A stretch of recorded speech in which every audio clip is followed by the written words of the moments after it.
Assalamualaikum warahmatullahi wabarakatuh. Sahabat Pamungkas 99 Official. Pada kesempatan malam hari ini menjelang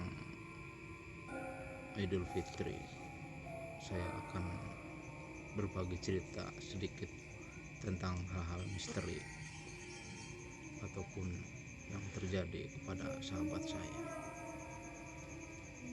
Pada saat itu,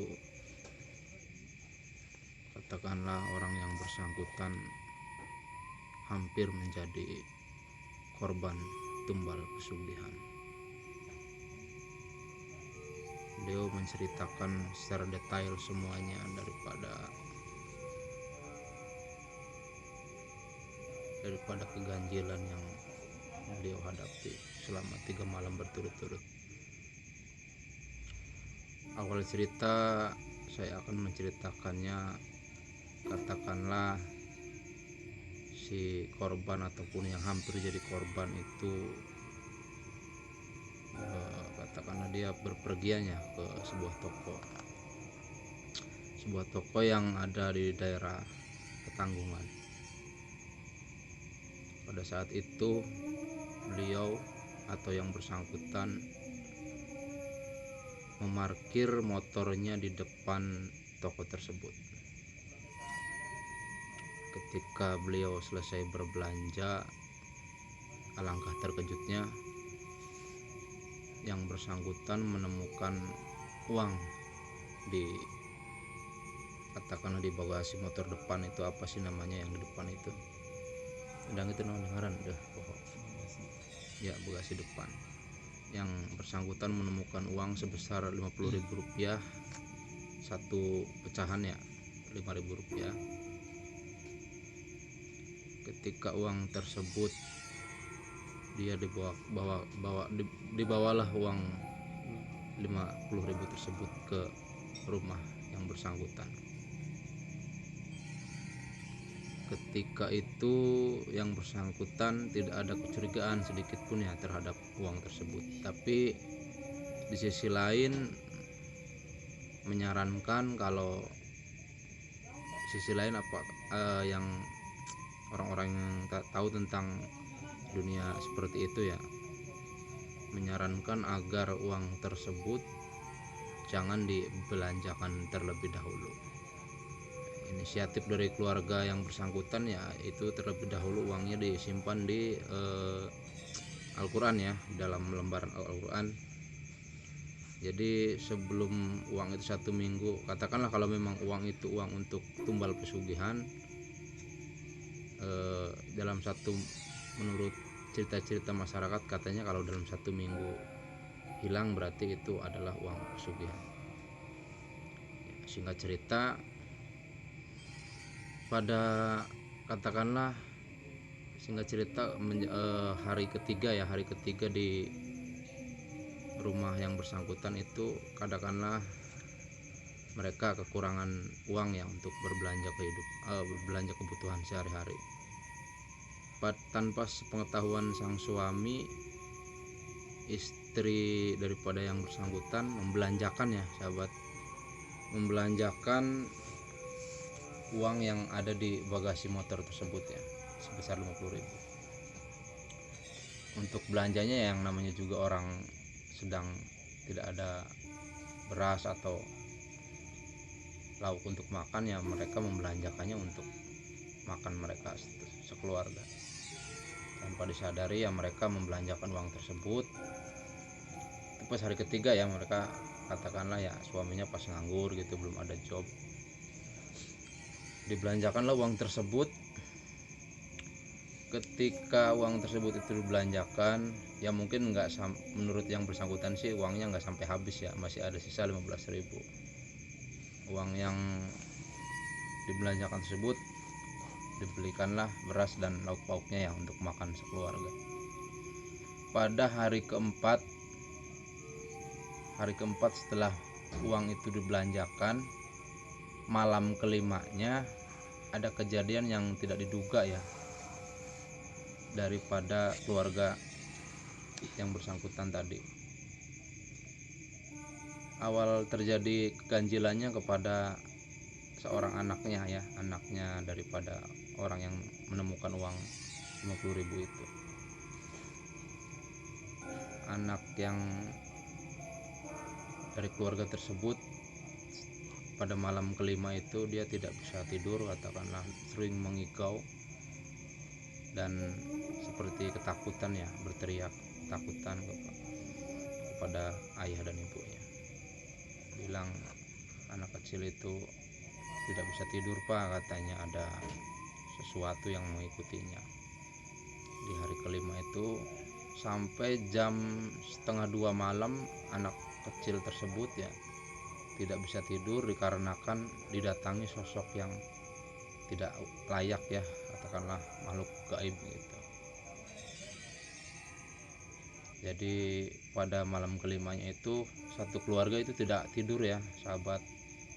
Mereka dihantui rasa cemas, ketakutan dan lain sebagainya menghinggapi kepada keluarga mereka. Kisah untuk kelanjutannya, karena satu keluarga tersebut dihantui kecemasan dan kekhawatiran, akhirnya pada suatu kecemasan tersebut mereka mengambil keputusan untuk memanggil katakanlah seorang kiai ya yang ada di desa tersebut.